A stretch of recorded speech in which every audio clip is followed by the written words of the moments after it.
Paul Roberts आपल्या बेडरूममध्ये झोपलेला होता. काळा रंग 25च्या आसपास, उंची 5.5 फुटाच्या आसपास आणि कुरळे केस. त्याची बेडरूम म्हणजे सगळीकडे आस्ताव्यस्त पडलेला पसारा होता. वर्तमानपत्रे, मासिके, व्हिस्कीच्या रिकाम्या बाटल्या इकडे तिकडे विखुरलेल्या.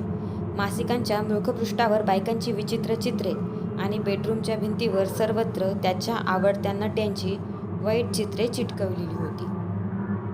स्टीव्हनच्या आणि त्याच्या बेडरूममध्ये तसं बरंच साम्य होतं. फरक एवढाच होता की याच्या रूमला 2 खिडक्या होत्या आणि त्याही आतून बंदच होत्या. आणि बंद होत्या त्या रूम AC असल्यामुळे नव्हे, तर बहुधा खबरदारी म्हणून असाव्यात. आपल्या जाड मऊ रेशमी गादीवर तशीच जाड मऊ रेशमी उशी छातीशी घेऊन वारंवार कुशीवरून त्या कुशीवर होत होता. तो अस्वस्थ असावा असं जाणवत होतं. बराच वेळ त्याने झोपण्याचा प्रयत्न केला, पण झोप काही येत नव्हती. शेवटी कूस बदलूनही झोप येत नसल्याने तो उठून बेडच्या खाली उतरला. पायात स्लीपर चढवली. काय करावं असा विचार करत पॉल किचनकडे गेला. किचनमध्ये जाऊन त्यानं लाईट लावला. फ्रीजमधून पाण्याची बाटली काढली. एका दमात त्याने मोठे मोठे घोट घेत जवळजवळ सगळी बाटलीच रिकामी केली आणि मग बाटली तशीच हातात घेऊन तो किचनमधून हॉलमध्ये आला. हॉलमध्ये पूर्ण अंधार होता. पॉल अंधारातच एका खुर्चीवर बसला. चला थोडा वेळ TV तर बघूया असा विचार करत त्याने बाजूचं रिमोट घेऊन TV सुरू केला. तसा त्याचा चेहरा पांढरा फटक पडला. डोळे विस्फारले गेले. चेहऱ्यावर घाम फुटला आणि त्याचे हातपाय थरथर कापायला लागले. समोर नुकत्याच सुरू झालेल्या TVच्या काचेवर एक रक्ताचा ओघळ वरून खालपर्यंत आला होता. घाईघाईने तो उठून उभा राहिला, गोंधळला आणि त्याने तशाच घाबरलेल्या स्थितीत खोलीतला लाईट लावला. खोलीत तर कुणीच नव्हते.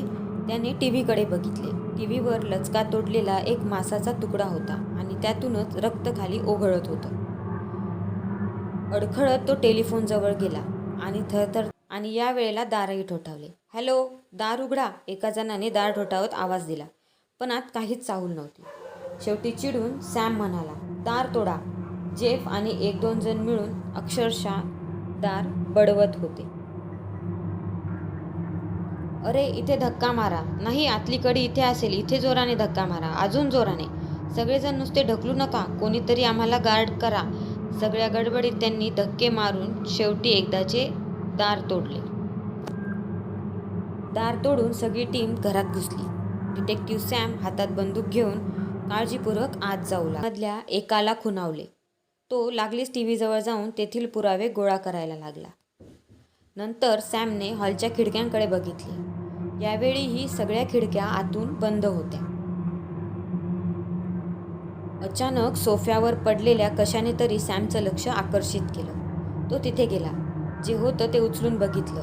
तो एक केसांचा गुच्छ होता, सोफ्यावर प्रेताच्या शेजारी पडलेला. ते सगळेजण आश्चर्याने कधी त्या केसांच्या गुच्छाकडे पाहत तर कधी एकमेकांकडे.